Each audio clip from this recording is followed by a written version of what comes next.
This is the Capital Dispatch Podcast. Hey y'all, welcome to the podcast. Today we are talking about taxes, more specifically the child tax credit. Recently in Connecticut, Democrats have introduced several proposals to provide sizable tax breaks for families with children. So today we're going to talk about the one that's in the Capital Dispatch article. Dems in Connecticut actually want to reinvest money in working class families, which is pretty cool considering the federal government, I'm pretty sure, literally hates all of us. But I'm going to stay on topic. So here's what policymakers want to do. The Connecticut child tax credit will provide $600 per child for up to 3 children per family. Now, they say this will benefit hundreds of thousands of families and about 550,000 kids across the state.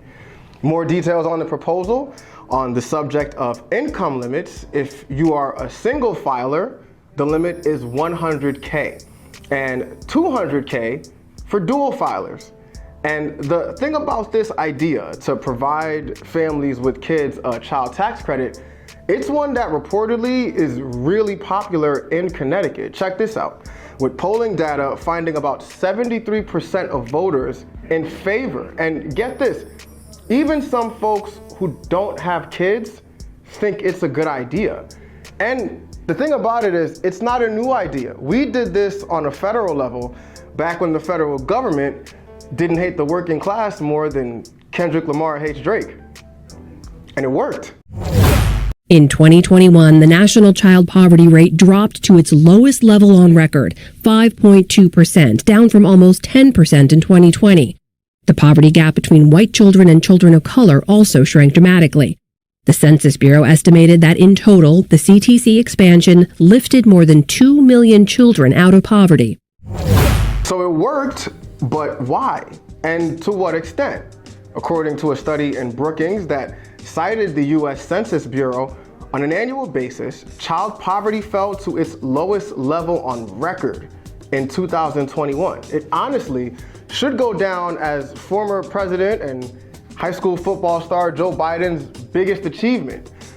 But wait, there's more. According to the Urban Institute, a permanent expanded child tax credit program, similar to the temporary one that was passed by the former administration that didn't despise everything about middle-class people, would lead to higher earnings on average for all races, all genders, all sexes, everybody, while also improving overall student performance and economic mobility for individuals.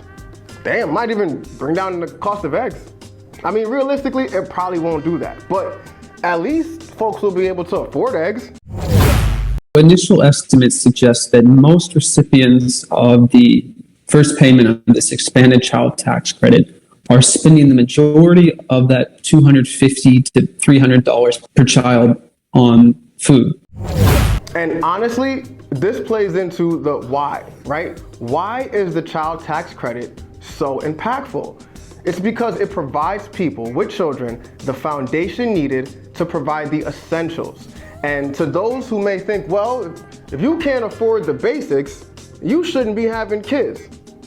Listen, having kids and not being able to afford the essentials is not always directly linked. Parents don't get to determine the prices of basic goods. So let's say hypothetically, 2 people are parents, they have a kid. Both of them work full-time jobs. They may even both have college degrees, and they're still scuffling along to afford basic needs like food. Those struggles are not their fault.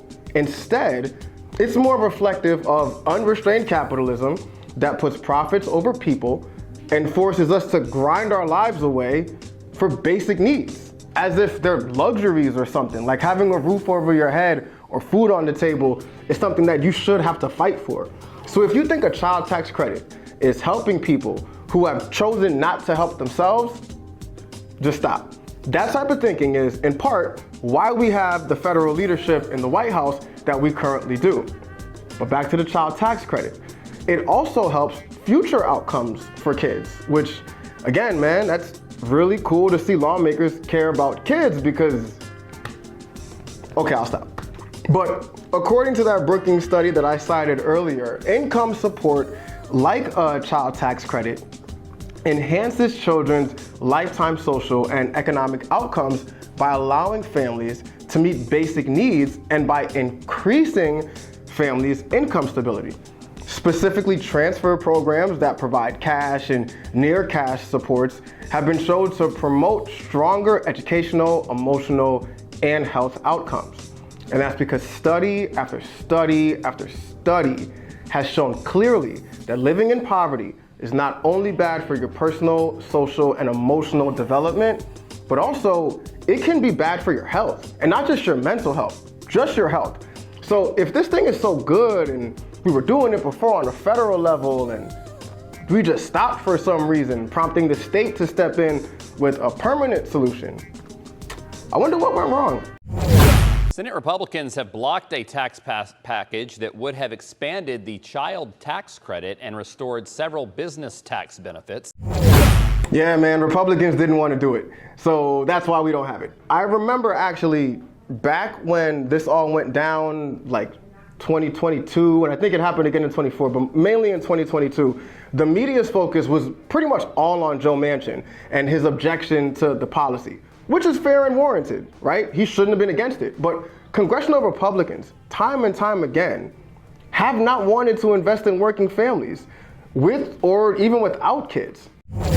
The cost of raising children in America has become ludicrously expensive. Sadly, unfortunately, not a single Republican voted for this much-needed measure that will help the middle class and the poor.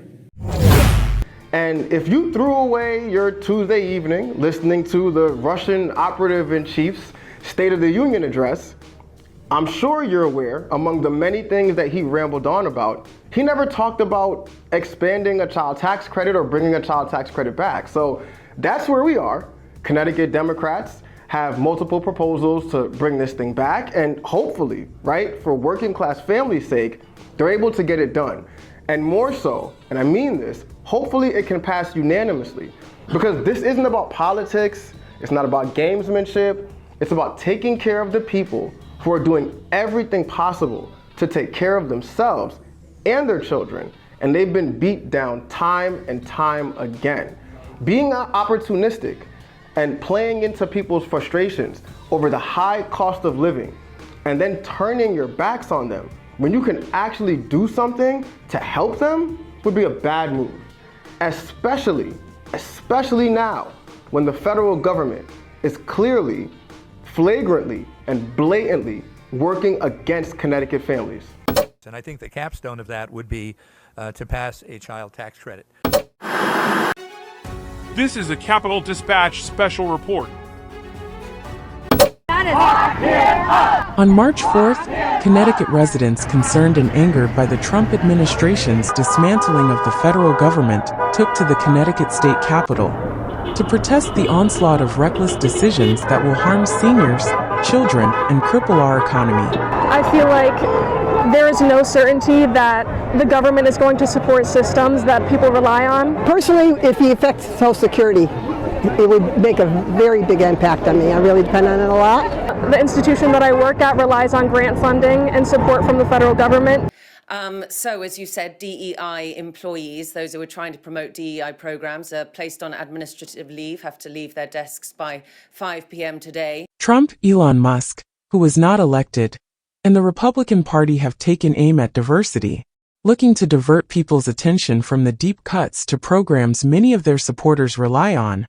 By waging a culture war against already marginalized communities, some of their supporters have historically taken issue with. A lot of my friends are queer and disabled and work in the social systems, and it's just a lot of people are scared. It really makes me angry. Yeah, this is going to be bad. They're going to try to pass as much on to the consumer then as possible. That means we'll be paying more and soon.